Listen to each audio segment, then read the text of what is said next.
League made it official today. Connor Hellebuyck is a Vezina finalist with Kemper and Vasilevsky, but we all know it's Hellebuck's award in a landslide.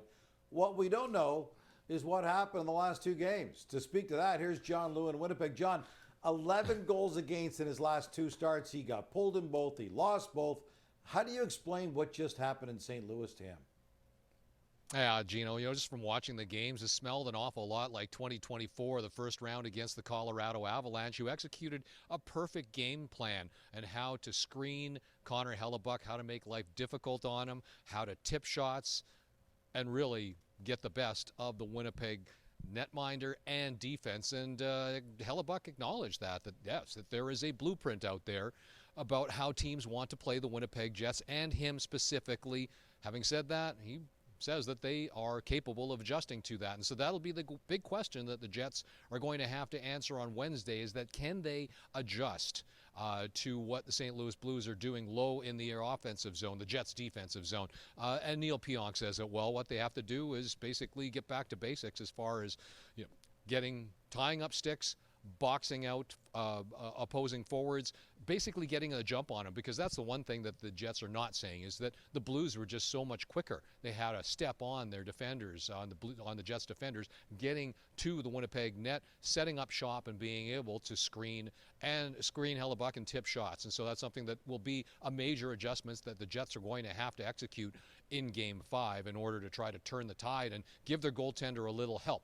Now, having said that, though, Hellebuyck did own what his share of the blame was, and I'm just going to quote a couple of clips that he gave to us this morning, Gino. These were statements that he made when asked to assess the state of his game, and he says, "Am I going to be better? I'm going to be better. I've studied goaltending extremely hard. I've probably studied it the most out of anyone in this world, so I know what to do and how to get my best game, so that's what I'm looking forward to doing." And he also said that as far as his game, how it's supposed to look when he's on top of his game, he said, "I know how it needs to look. I like a lot of things. I'm not going to go and make huge changes. That being said, I'm going to be better. That's my job, and that's the foot that I'm putting forward. I can't be giving up this many goals." And so one thing that Hellebuyck was not saying is that a lot of the goals that he's been letting in, he should be stopping. Because during the regular season, he absolutely ran away with the goals saved above expected category, as Money Puck tracks it. Almost 40 over the course of the season. His closest pursuer, fellow Vezina nominee Andrei Vasilevsky, more than 10 goals behind Connor Hellebuyck. But when you take a look at playoff stats this year, Gino, out of the 23 goalies who have logged time in the playoffs this far, out of all 16 teams, Connor Hellebuyck is dead last amongst all his goaltending brethren at -7 in goals save above expected. So that's averaging almost 2 goals per game in this series that Connor Hellebuyck should not be allowing. So he absolutely needs to be better. He knows he needs to be better, and his teammates know that they can be better in making life easier for their goalie who's going to win his 3rd career Vezina come June, Gino. Johnny, we know how good he can be. Scott Arniel says he's still 100% confident in Hellebuyck, and now that it's just a best of 3, and they've got home ice. But given what just happened in St. Louis and the fact the Blues have won 14 straight at home, how important is it now that the Jets win Wednesday's game at home?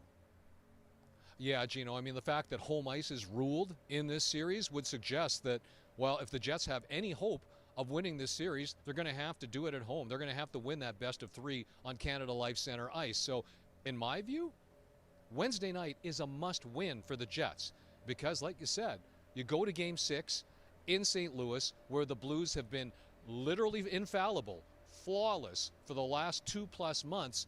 Well, it would be series over if the Jets lose on Wednesday night going into Enterprise Center, where the Blues have been dominant. So the fact of the matter is they absolutely have to get their game back in order, get back to doing what they do for a full 60 minutes on home ice, take that game in order to extend that series to a Game 7.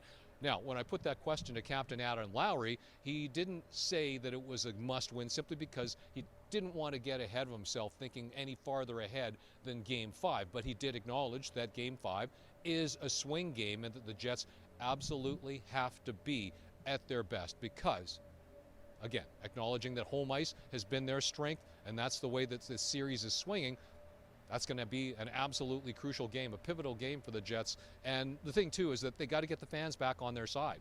You know that, Gino, when I took a look on socials, basically as yesterday's game was unfolding, as the Jets were unraveling, as Mark Scheifele and Scott Arniel put it after yesterday's game, the tide is just so pessimistic in River City that fans are absolutely destitute about this, the way that this series is swung, even though it's tied at 2, because they've seen this movie before, that the Jets are on this really this trend that is just absolutely baffling, where it's like they don't just lose one game after a win.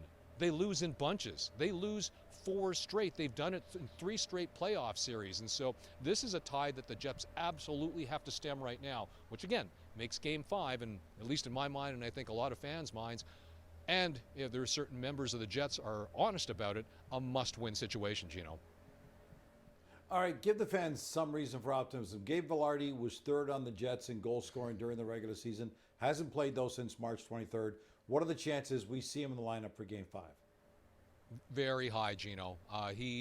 Vilardi, it was a very sparsely attended optional today, but Vilardi was on the ice in a regular jersey, taking part in battle drills.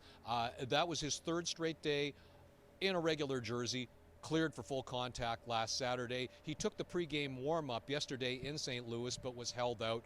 But when we asked Scott Arniel about Gabriel Vilardi's status today, he said that he's cleared, he's good to go. And the inference is that Vilardi should be able to assume his full duties at 5-on-5 and on the first power play unit. So at 5-on-5, that's that right wing position beside Kyle Connor and Mark Scheifele, that line that was absolutely dominant during the regular season. But having said that, Vilardi coming back from this undisclosed upper body injury, having missed 16 games at the most intense time of year, 15 games, Gino, 11 regular season and 4 playoff games.